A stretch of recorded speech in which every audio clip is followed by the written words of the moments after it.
Namo Buddhaya. Selamat malam, bertemu kembali pemirsa Jurnal TV dalam program Sentuhan Jiwa untuk Umat Buddha. Kali ini tema yang diambil adalah Sutra Bhakti Seorang Anak. Pada suatu ketika, Sang Buddha sedang berdiam di Sawati, hutan Jeta, bersama dengan para siswa, para bodhisatwa, sejumlah 38.000. Buddha memimpin perjalanan ke arah selatan. Tiba-tiba dalam perjalanannya mereka menjumpai seonggok tulang di pinggir jalan. Buddha berhenti, kemudian memberikan hormat kepada tulang tersebut. Ananda merasa heran. Kemudian dia bertanya kepada Buddha, "Buddha, Anda adalah yang tertinggi, yang terhormat di dunia ini. Kenapa Anda memberikan hormat kepada tulang-tulang tersebut?" Kemudian Buddha menjelaskan, "Ananda, tulang-tulang ini mungkin pernah menjadi orang tua kita, pernah menjadi leluhur kita. Jadi adalah wajar apabila kita memberikan hormat kepadanya. Karena kemungkinan besar mereka telah menanam jasa pahala yang sangat banyak untuk kita." Kemudian Buddha menjelaskan, tulang yang putih dan berat adalah tulang dari laki-laki. Sedangkan tulang yang ringan dan hitam adalah tulang dari perempuan. Kemudian Ananda bertanya, "Buddha, pada saat mereka masih hidup, laki-laki terlihat dengan kelelakiannya, dengan perhiasannya, dengan semua yang dipakainya. Perempuan juga terlihat keperempuannya, dengan memakai hiasan-hiasan, memakai make up, dan sebagainya. Bagaimana bisa kita membedakan bahwa tulang laki-laki dan tulang perempuan, sementara itu hanyalah tulang?" Kemudian Buddha menjelaskan, tulang laki-laki berwarna putih dan berat karena laki-laki lebih mudah untuk datang ke wihara. Mereka lebih banyak mendengarkan dhamma, mereka lebih banyak menghormat tiratana, mereka lebih banyak melakukan jasa pahala. Sementara perempuan, mereka lebih banyak menggunakan perasaan. Mereka lebih banyak di rumah menjaga anak-anaknya. Kemudian kita menjelaskan, perempuan juga memiliki sedikit kebijaksanaan. Perempuan menggunakan emosi, melahirkan dan membesarkan anaknya. Itulah sebabnya tulang-tulangnya menjadi ringan dan hitam. Semua yang mendengar di situ kemudian merasa sangat sedih. Kemudian mereka bertanya, bagaimana cara membalas kebaikan seorang ibu? Buddha menjelaskan, ibu mengandung putranya selama 10 bulan dalam kandungannya. Pada bulan pertama, janin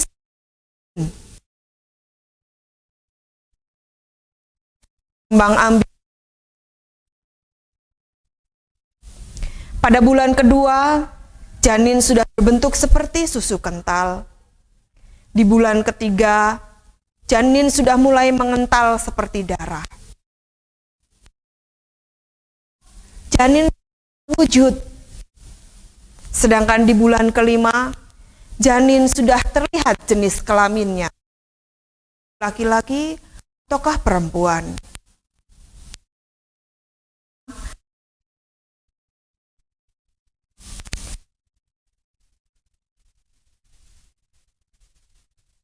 Sendi-sendinya mulai terbentuk dengan sempurna.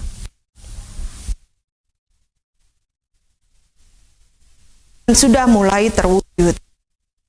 Pada bulan bayi sudah mulai bisa menyerap sari makanan yang diberikan oleh ibunya. Sedangkan sampai pada bulan ke-10, bayi siap untuk dilahirkan. Buddha menjelaskan bahwa ada 10 kebaikan seorang ibu.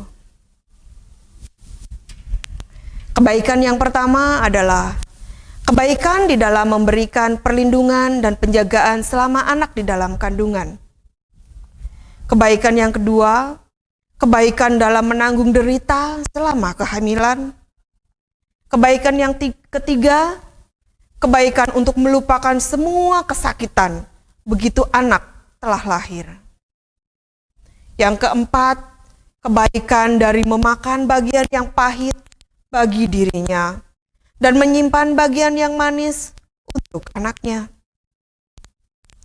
Kebaikan yang kelima, memindahkan anak dari tempat yang kering dan dirinya sendiri di tempat yang basah. Kebaikan keenam, menyusui anak pada payudaranya dan memberi makan serta memelihara anaknya.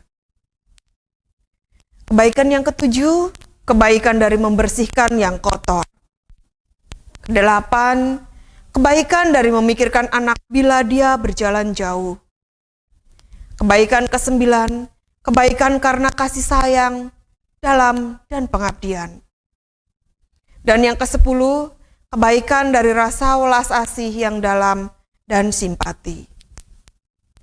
Demikianlah, Sang Buddha menjelaskan, bila aku merenung tentang makhluk-makhluk hidup, aku melihat bahwa sekalipun mereka dilahirkan sebagai manusia, mereka adalah bodoh dan dungu. Dalam pikiran-pikiran dan tindakan-tindakan, mereka tidak mempertimbangkan kebaikan dan kebajikan orang tua mereka. Mereka tidak menghormati dan melupakan kebaikan dan apa yang benar. Mereka kurang manusiawi dan kurang berbakti ataupun patuh pada orang tuanya. Seorang anak dilahirkan oleh seorang ibu. Apabila dia lahir menyakiti ibunya, maka bisa dipastikan pada kehidupan sebelumnya anak tersebut pernah melakukan perbuatan jahat. Sehingga pada kelahirannya dia menyakiti ibunya. Bahkan dia sampai membuat ibunya terluka. Sampai membuat ibunya bahkan meninggal dunia. Orang tua berusaha terus untuk membimbing putranya. Bila anaknya sakit, orang tua khawatir dan takut sehingga mungkin mereka sendiri yang ikut jatuh sakit. Begitu anak-anaknya sudah dewasa, mereka pergi meninggalkan orang tuanya. Kemudian banyak dari mereka yang tidak ingat akan kebaikan orang tuanya. Kemudian Ananda dan beberapa orang yang datang pada saat itu bertanya kepada Buddha, bagaimana caranya agar bisa membalas kebaikan seorang ibu? Buddha menjawab, caranya adalah dengan bertobat, dengan melakukan banyak perbuatan baik. Walaupun kalian menggendong ayah dan ibu kalian di pundak sebelah kanan dan sebelah kiri, selama 100 kalpa, 1000 kalpa sekalipun, kalian belum bisa untuk membalas kebaikan mereka. Walaupun kalian memberikan mata kalian untuk kedua orang tua kalian, itu pun belum cukup untuk membalas kebaikan kedua orang tua kalian.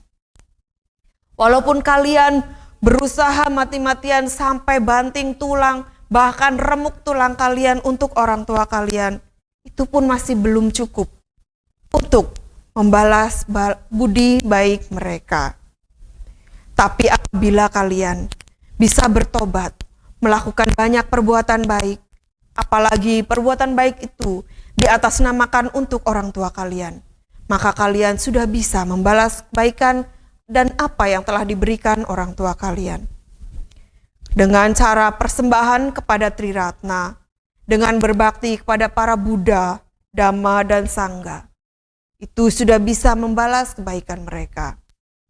Apabila kalian mempunyai orang tua, yang sekiranya orang tua kalian ini tidak berjalan di jalan Dhamma, maka kalian harus bisa membawa mereka ke jalan Dhamma. Apabila mereka bisa kembali ke jalan Dhamma, maka kalian sudah bisa membalas kebaikan mereka. Kemudian, pernah ada sebuah cerita. Pada saat itu, Yang Arya Moggallana, beliau mempunyai seorang ibu. Ibunya beliau ini adalah seorang penganut Brahmanisme. Ibu dari Mahamoggallana ini tidak mempercayai akan ajaran Buddha. Suatu ketika beliau bertemu dengan seorang biku yang sedang berpindah patah. Kemudian ibu dari Mahamoggallana memberikan dana tetapi dengan tidak ikhlas, bahkan sedikit mencaci maki. Oleh karena perbuatannya tersebut, beliau terlahir di alam neraka, Awici. Kemudian Mahamoggallana berusaha untuk menolong ibunya, karena beliau tahu ibunya terlahir di alam neraka. Beliau dengan kesaktiannya mencoba mengirimkan makanan.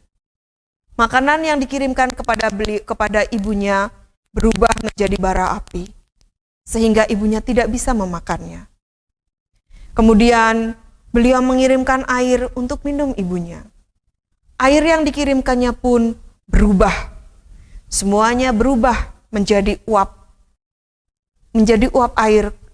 air panas dan menguap. Beliau mencoba mengirimkan pakaian pun demikian. Kemudian beliau bertanya kepada Buddha, "Buddha, bagaimana caranya saya bisa untuk membantu ibu saya, membuat ibu saya keluar dari alam neraka?" Kemudian Buddha menjelaskan, "Mahamoggallana, Anda bisa menolong ibu Anda dengan satu cara. Persembahkan jubah dan kebutuhan pokok para biku kepada para anggota sangga. Setelah persembahan tersebut, mintalah kepada mereka untuk menyalurkan jasa dan pahala mereka untuk ibu Anda. Dengan demikian, jasa dan pahala yang mereka berikan kepada ibu Anda akan menolong ibu Anda dari penderitaan." Tidak lama kemudian, Mahamoggallana menemui para biku sangga. Kemudian memohon kepada para biku sangga untuk membacakan parita dan untuk memberikan jasa pahala bagi ibunya. Mahamoggallana mempersembahkan 4 kebutuhan pokok biku. Kemudian para biku dengan kekuatan kebajikannya, kekuatan silanya, kekuatan paramitanya, mereka semua membacakan dan memberikan jasa pahala untuk ibu dari Mahamoggallana. Tidak berserang lama, semua jasa pahala yang terkumpul pada saat itu meluncur ke neraka di tempat ibu Mahamoggallana berada. Kemudian ibunda dari Mahamoggallana merasa api di sekitarnya mulai padam. Beliau kemudian berpakaian seperti berpakaian rapi. Kemudian beliau menerima makanan dan minuman sehingga tubuh beliau menjadi kembali sehat. Setelah tersebut, beliau mendengar suara para suci dan beliau mengikuti semua suara-suara tersebut dan melafalkan semua suara-suara tersebut. Setelah itu, beliau terangkat dari neraka dan masuk ke alam surga. Inilah salah satu contoh dari bakti seorang anak, di mana dia mempersembahkan jasa dan pahala dan kebajikannya. Seperti yang Buddha pernah katakan, persembahan kepada Triratna, kepada Buddha, Dhamma, dan Sangha. Sampai saat ini, kalau dalam budaya Mahayana, biasa disebut sebagai ulambana. Kalau di dalam budaya Theravada, biasa disebut sebagai patidana atau pelimpahan jasa. Nah, demikianlah hal-hal yang bisa dilakukan oleh seorang anak untuk membalas kebajikan orang tuanya. Buddha pernah menyatakan bahwa ada lima hal yang bisa membuat orang masuk ke dalam neraka Awici. Salah satunya adalah membunuh ayah atau membunuh ibu, yang biasa disebut dengan Garuka Kama. Aku salah Garuka Kama. Membunuh ibu, membunuh ayah, melukai seorang Buddha, membunuh para suci, atau memecah belah sangha adalah 5 hal yang bisa membuat orang masuk ke dalam neraka Awici. Jadi kita sebagai seorang anak, seyogianya membalas kebaikan orang tua bukan hanya dengan memberikan apa yang kita miliki, bukan hanya dengan memberi mereka makan, bukan hanya dengan memberi mereka pakaian atau memberi mereka tempat tinggal, tetapi bisalah kita membawa mereka kepada kebaikan. Sebagaimana Buddha menjelaskan bahwa kita harus membawa mereka pada kebaikan. Kemudian di akhir pembicaraan tersebut, Ananda bertanya, Buddha, apakah sutra ini? Dinamakan apakah sutra ini? Kemudian Buddha berkata kepada Ananda, sutra ini disebut sutra kasih yang mendalam dari orang tua dan kesulitan membalasnya. Pada ketika itu, kumpulan besar itu, dewa-dewa, manusia, asura, dan lain-lainnya mendengar apa yang telah dikatakan oleh Buddha, betul-betul merasa gembira. Mereka mempercayainya, menerimanya, menyesuaikannya dengan tingkah laku mereka, dan kemudian menunduk hormat dan berlalu. Demikianlah sutra bakti seorang anak, bahwa kita sangat sulit untuk membalas kebaikan orang tua kita. Hanya dengan kebaikan bisa kita balas. Kebaikan yang kita lakukan dari pagi, siang, sore, dari hari Senin sampai hari Minggu, dari 1 minggu, 1 bulan, 1 tahun, bertahun-tahun, itulah yang bisa kita persembahkan untuk membalas kebaikan orang tua kita. Kita berdana kepada para bhikkhu sangga, kita berdana kepada orang-orang yang membutuhkan. Tidak hanya pada saat-saat tertentu saja, tetapi kita lakukan setiap hari, setiap saat. Kita persembahkan, kita limpahkan jasa dan pahala kita untuk orang tua kita. Apabila orang tua kita masih hidup, maka kita berkewajiban membawa mereka serta untuk melakukan banyak perbuatan baik. Apabila orang tua kita sudah meninggal, maka kita bisa mempersembahkan jasa dan pahala kepada mereka. Kita meminta para bhikkhu sangha untuk melimpahkan jasa pahala, kita pun ikut. Mungkin kalau tradisi-tradisi masyarakat di Indonesia, masyarakat Jawa misalnya, ada tradisi memberikan persembahan atau memberikan jasa dan pahala, pelimpahan jasa pada saat orang meninggal. Ada acara 3 hari, ada acara 7 hari, 40 hari, 100 hari, 1000 hari, 2000 hari, sampai 3000 hari. Kalau pada masyarakat Tionghoa, itu sampai 49 hari dan seterusnya. Jadi selama 7 minggu diberikan, kita terus-menerus secara rutin memberikan jasa dan pahala kepada orang tua kita. Itu adalah acara-acara tertentu. Tetapi seyogianya kita, kalau misalnya di rumah kita punya altar, nah kalau punya altar, kita bisa memberikan persembahan kepada semua makhluk. Di depan altar Buddha, setiap saat kita bisa berdoa, kita bisa melimpahkan jasa pahala kita untuk kedua orang tua kita, untuk leluhur kita. Kemudian apabila kita berdana, kita lampahkan juga kepada kedua orang tua kita, kepada leluhur kita. Bisa juga kita melaksanakan fangsen, melepaskan makhluk-makhluk yang akan dibunuh. Dan bisa juga kita memberikan dana kepada banyak orang. Selain berdana, kita bisa juga melaksanakan sila. Masyarakat awam, upasaka dan upasika, melaksanakan 5 sila. Tidak membunuh, tidak mencuri, tidak berzina, tidak berbohong, dan tidak mabuk-mabukan. Pada saat-saat tertentu, kita bisa melaksanakan uposatha. Uposatha kita melaksanakan 8 sila. 8 sila ini biasa dilaksanakan pada tanggal 1 lunar, tanggal 8 lunar, tanggal 15 lunar, tanggal 22 lunar. Tanggal 1 lunar adalah bulan mati, tidak ada bulan di angkasa. Tanggal 8 lunar adalah bulan setengah, berarti bulan terlihat setengahnya. Tanggal 15 lunar bulan purnama, bulan terlihat penuh di angkasa. Tanggal 22 kembali bulan setengah, dan kembali ke tanggal 1. 8 sila ini bisa kita laksanakan oleh umat awam. Salah satu cara untuk membalas kebaikan orang tua kita. Setelah kita melaksanakan 8 sila ini, kita persembahkan jasa dan pahala kita untuk orang tua kita. Kita ajak juga orang tua kita untuk melaksanakan 8 sila tersebut. Dengan demikian, kita sudah bisa membalas kebaikan mereka. Apabila dalam kehidupan kita mempunyai orang tua yang tidak bisa mengikuti dhamma, maka begitulah caranya. Tetap kita memberikan jasa dan pahala untuk mereka. Ada sebuah cerita, ini cerita yang saya dengar dari beberapa orang, dan sedikit cerita nyata. Ada seorang teman, dia sangat baik kepada orang tuanya, sangat baik kepada ibunya. Apapun yang ibunya inginkan, dia penuhi.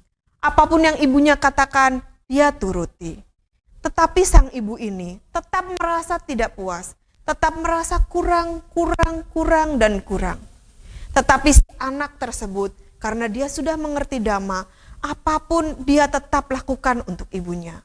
Walaupun terkadang dia disalahkan, walaupun dia terkadang dihina, dimarahi dan sebagainya, tetapi dia tetap menyayangi ibunya dengan sepenuh hati. Nah, demikianlah. Apalagi kalau anak tersebut dapat membawa ibunya ke jalan yang benar. Demikian juga dengan kita, para umat Buddha.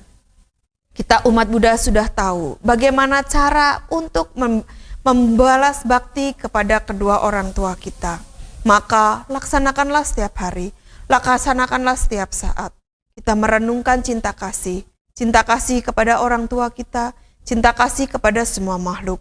Karena seperti yang Buddha ceritakan tadi, bahkan seonggok tulang pun bisa jadi itu adalah orang tua kita pada kehidupan yang lalu. Maka kita juga memberikan pahala jasa kita kepada seluruh leluhur kita. Karena kita tidak tahu leluhur kita terlahir di mana. Apabila leluhur kita terlahir di alam bahagia, maka mereka bisa memberikan kebahagiaan mereka juga kepada makhluk-makhluk yang lain. Tapi apabila leluhur kita terlahir di alam yang menderita, maka jasa dan pahala kita akan bisa memberikan kebaikan dan meringankan penderitaan para leluhur kita. Pada masa Raja Bimbisara pernah ada sebuah cerita. Raja Bimbisara, karena beliau sudah bisa melaksanakan dhamma, beliau melihat ada makhluk-makhluk di sekitar istananya. Makhluk-makhluk yang menderita, mereka tidak bisa memasuki wihara. Mereka hanya berdiri di depan wihara, mereka berdiri di depan rumah, mereka sangat menderita. Kemudian Raja bertanya kepada Buddha, "Buddha, siapakah mereka? Kenapa mereka ada di sana? Kenapa mereka tidak bisa masuk ke dalam wihara?" Kemudian Buddha menjelaskan, mereka adalah makhluk-makhluk yang pernah melakukan perbuatan jahat, sehingga mereka terlahir di alam peta, alam yang menderita. Bisa jadi mereka juga adalah para leluhur kita. Kemudian Raja Bimbisara kembali bertanya, "Buddha, bagaimana caranya kami bisa memberikan jasa pahala kepada mereka untuk meringankan beban yang mereka derita?" Buddha menjelaskan, lakukanlah patidana, lakukanlah pelimpahan jasa.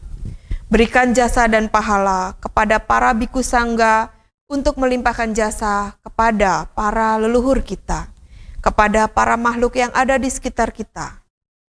Kemudian Raja Bimbisara mengundang para biku sangga untuk datang ke istananya.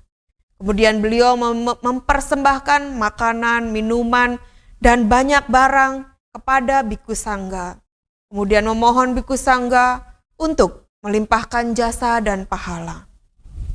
Pada saat biku sangga membacakan parita, pada saat biku sangga melimpahkan jasa dan pahala, persembahan 1 gelas air oleh Raja Bimbisara yang dipersembahkan kepada biku sangga, ternyata sampai di alam peta, di alam para makhluk yang menderita tersebut berubah menjadi sebuah danau dengan air yang jernih dan sejuk. Mereka semua sangat bahagia. Mereka semua berlomba-lomba berlari ke danau tersebut untuk minum air di dalamnya. Itu hanyalah segelas air yang dipersembahkan kepada biku sangga. Bagaimana kalau dengan yang lainnya? Makanan membuat mereka semua tidak kelaparan lagi. Semua kebutuhan mereka terpenuhi. Pakaian mereka yang tadinya tidak berpakaian menjadi berpakaian rapi. Mereka penderitaannya berkurang. Dan akhirnya dengan jasa dan pahala tersebut, mereka bisa ikut mendengarkan parita-parita suci yang dibacakan oleh para biku sangga. Mereka di samping mendengarkan, mereka juga ikut melafalkan dan melafalkan. Akhirnya penderitaan mereka pun berkurang. Beberapa dan banyak dari mereka terlahir kembali di alam yang lebih baik. Itulah pelimpahan jasa. Salah satunya adalah orang tua kita. Kita limpahkan jasa dan pahala kepada mereka. Buddha juga pernah menyebutkan bahwa salah satu cara juga bisa dilakukan adalah dengan cara menyalin sutra bakti seorang anak tadi. Kita bisa menyalin 1 buah, 10 buah, 100 buah, bahkan 1000 buah. Kemudian kita sebarkan kepada semua orang. Apabila dari 1000 buah tersebut, ada 2 orang yang benar-benar mengikutinya, atau benar-benar menyalinnya kembali dan menyebarkannya kepada orang, maka sutra bakti ini akan segera bertambah. Dan orang-orang yang melaksanakannya juga akan bertambah.